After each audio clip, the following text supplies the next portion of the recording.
In this lesson, we're going to start multiplying polynomials. We'll begin with the simplest ones, monomials by monomials. We multiply the coefficients. So in this case, our coefficients would be 3 and 2. That's the numbers in front of the variables. That will give us 6. Then we add the exponents that have the same base. The reason we add the exponents is because, as you can see, a to the fifth is really a times a times a times a times a, and a squared is a times a. So when we multiply those all together, we get a to the seventh. So in this case, we have 3 times 5, which will give us 15, and we have x squared times x cubed. So when we add the exponents, we'll get x to the fifth.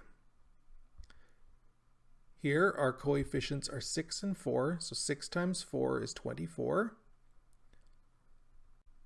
A squared times a is a cubed. We add the exponents.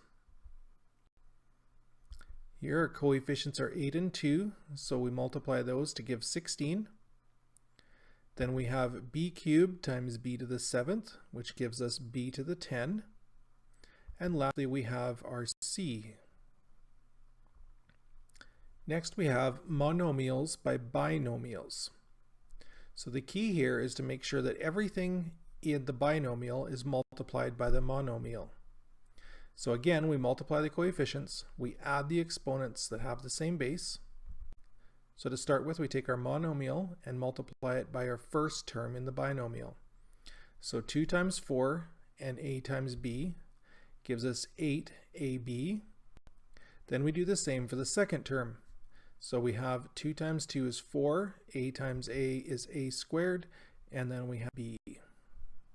So in this one, when we multiply our first terms, we're going to get 3x squared y.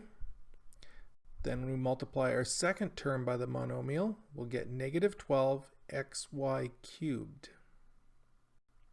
Here's a more complex one. When we multiply our first term, we will get negative 10s cubed t to the fifth.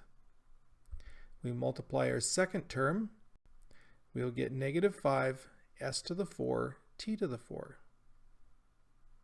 And in our last one for these, we will have negative 6 a fourth b plus 10 a squared b to the sixth. So when we start with trinomials, we're going to follow the same patterns, multiply the coefficients, add the exponents that have the same base, and we're going to do the first term, which will give us 4x squared y. We'll do the second term, which is 10x cubed. Then we'll do our last term, which is negative 2xy. Our first term in this one will be 12a to the power 4. Our second term will be negative 24 a cubed b, and our last term will be 30 a squared. Our first term on this one will be 12x to the fifth. Second term will be 8x to the fourth, and our last term will be negative 8x cubed y.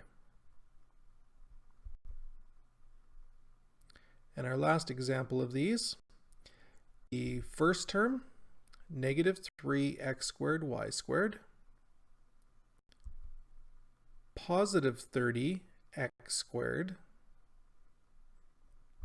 and negative 6xy cubed. So the pattern, you can use this principle for any monomial times any polynomial. You just have to make sure that the monomial is multiplied by every single term in the polynomial.